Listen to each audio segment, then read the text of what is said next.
Wish I could have been there for you, pal.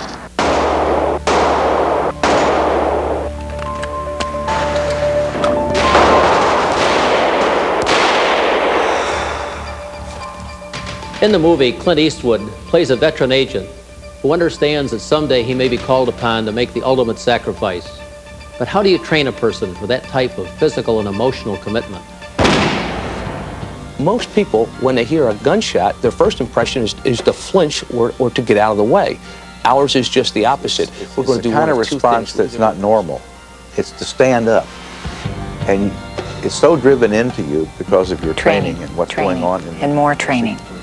It's not something that comes naturally. It's an awesome job, and I think most of us are happy when the shift's over.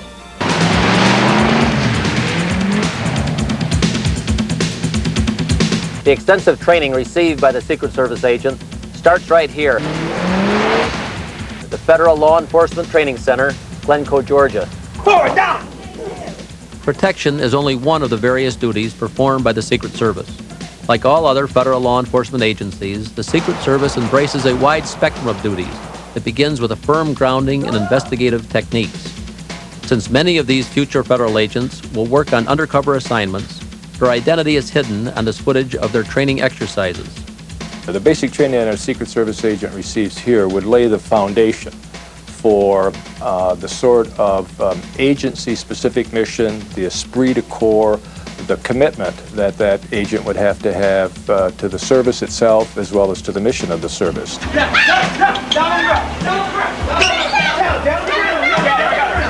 I guess being an agent is basically being a criminal investigator with protective responsibilities, and we take those very, very seriously. For future agents, the Federal Law Enforcement Training Center in Georgia is boot camp, the first stop on the way to the James J. Rowley Training Facility in Beltsville, Maryland. At Rowley, the training is specific for the demands of the Secret Service. Unofficial visitors are not permitted within the Rowley compound, but the Secret Service has allowed this footage of exercises to be seen for the first time. The agent's skills are honed and sharpened with tactical driving drills, advanced firearms training, and exercises designed to quicken reflexes, especially when it comes to protecting the president. All the training that we received as young agents, by the time you reach a protective detail or work a protective movement, your responses are pretty much natural. There's no thinking about what you're going to do. In this training exercise, called Attack on the Principal, agents learn to quickly remove their protectee from immediate danger. The training, the responses, and the instinct to spot that peculiar element which seems out of place in a crowd are abilities that have evolved with the Secret Service over time. But human actions are unpredictable, and for nearly 130 years of American history, there have been the occasional loners who have lashed out against the system and the presidency with deadly consequences.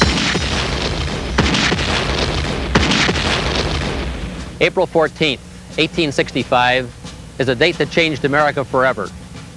Abraham Lincoln was assassinated at Ford's Theater in Washington, D.C. by John Wilkes Booth. What it meant was that the office of the presidency could become the target for the actions of a madman. Claiming to be a senator, John Wilkes Booth easily gained access to President Lincoln's theater box. While some believed that Booth's actions were guided by the hand of the devil, nobody believed that such a terrible fate would await future presidents. Less than 20 years later, President James Garfield would die at the hands of an assassin. In 1901, there was still no organized protection for the president, when William McKinley was shot by a man who claimed to be an anarchist. McKinley died 2 days later. His successor, President Teddy Roosevelt, used White House funds to pay for Secret Service protection, then the only general law enforcement agency within the government. In 1909, President Taft received the first congressionally legislated protection. From that time on, no matter where presidents traveled, the Secret Service was close at hand.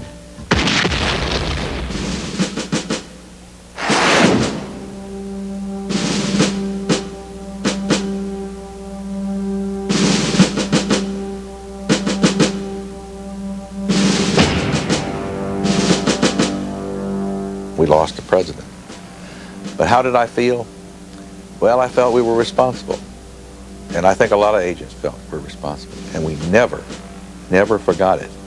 A whole generation of agents, and you talk to them individually, if you can get them to talk, were affected by that. An assassin, like a Secret Service agent, sometimes is willing to sacrifice his life. He's been shot. We've got so much in common. We're both willing to trade our lives for the president.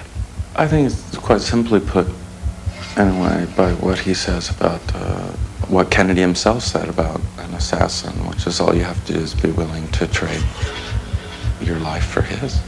I have a rendezvous with death. Oh, and so does the president. And so do you, Frank, if you get too close to me. You have a rendezvous with my ass, motherfucker. Frank, do you know how easily I could kill you, Frank? Do you know how many times I've watched you go in and out of that apartment? You're alive because I have allowed you to live. So you show me some goddamn respect! If there aren't assassins, you don't really need a Secret Service. So, I mean, the two obviously live for each other, exist for each other.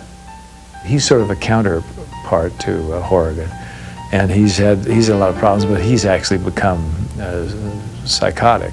And Horrigan's disenchanted, not necessarily with his agency, but just with the breaks, the way they've come for him. The filmmakers were interested in understanding the demented mind of an assassin. They also studied how an assassin can strike with lightning speed. March 30th, 1981 was the model.